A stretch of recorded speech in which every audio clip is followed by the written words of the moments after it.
look at this area of the chart where my cursor is. This area. Yeah. Normally, when market moves like this, go up, and closes here, the next candle, will ensure that the low of it touches the high of this previous one. Are you seeing this red candle that formed?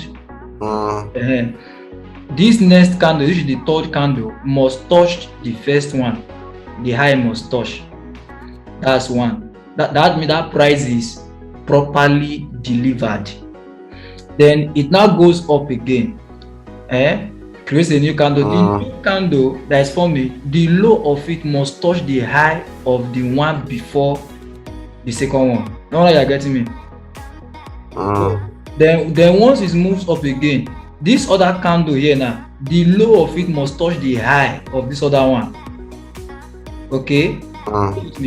That's how price moves. So now we have a scenario now here. There's a candle here that the low did not touch this other high here.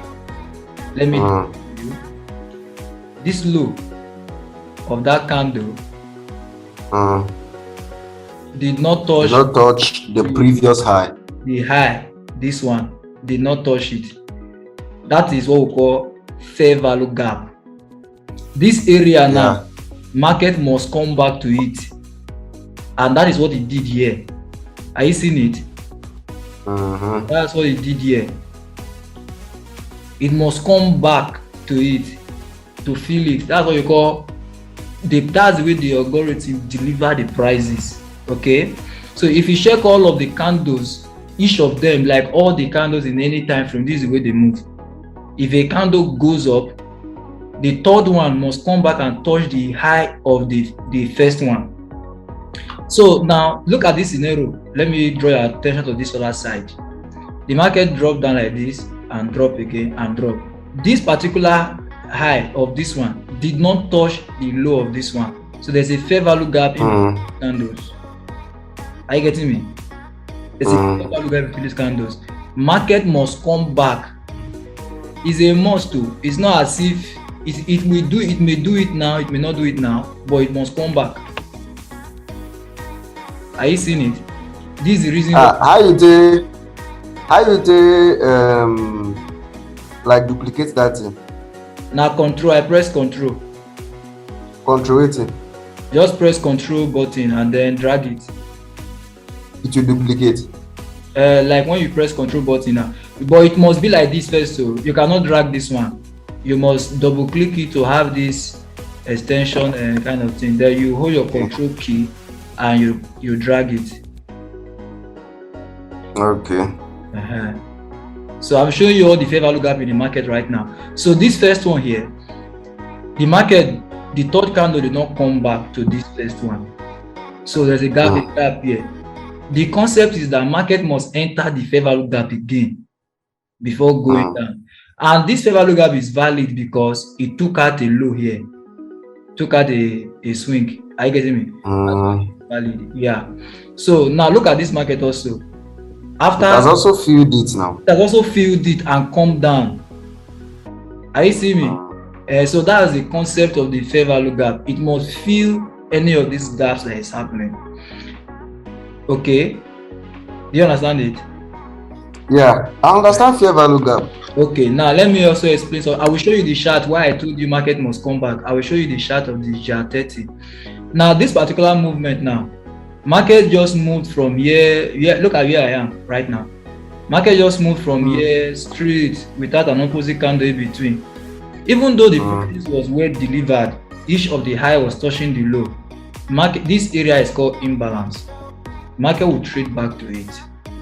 That's where it's trading back to now. There are many of them in between. This is an imbalance, this is an imbalance, but this one is most obvious because it was really straight. Remember, this 15 minutes time frame. So that's what imbalance is.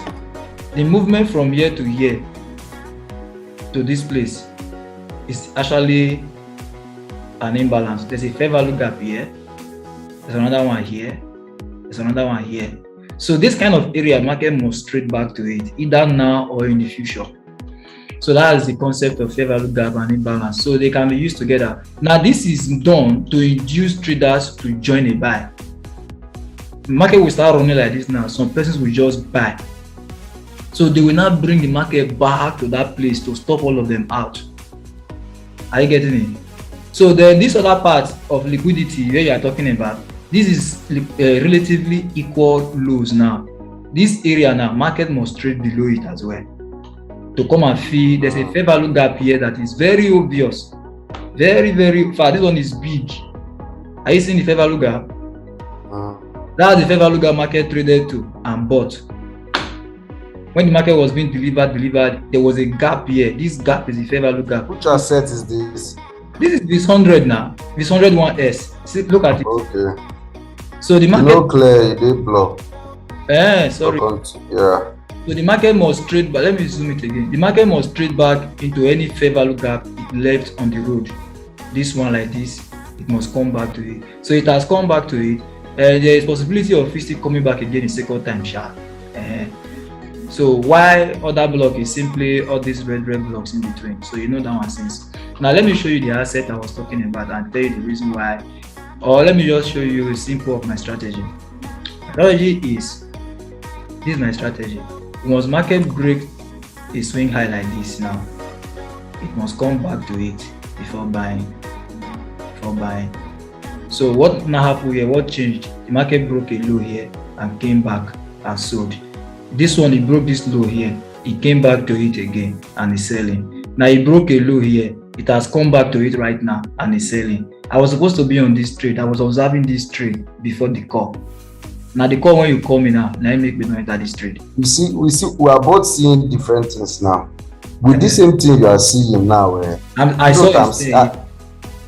still seeing supply and demand. Of course, it's everywhere as well. So you are seeing a mitigation block. Me, I'm seeing supply and demand. In fact, this particular one now is what supply and demand called break and test. That this is. Are you seeing it now? This last one now you chose as supply. Okay.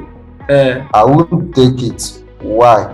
Because even though I see a large momentum move, there's another one here.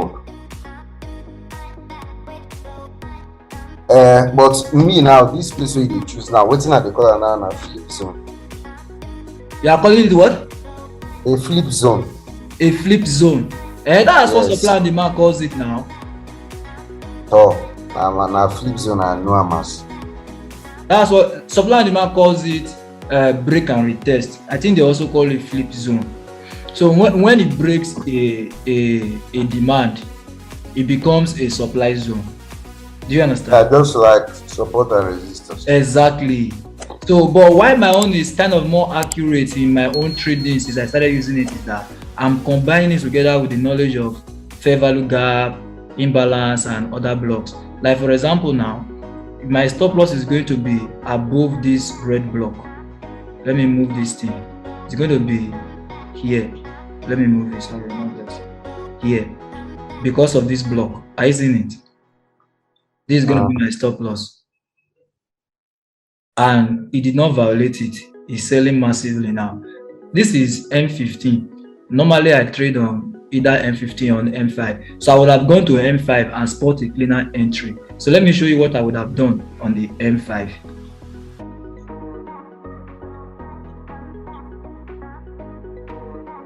This is another block here. Are you seeing on the M5 now? In the zone of interest, there's another block here. Very clean. You enter straight. I don't collect my profit. In fact, I will not be in the market for as long as this.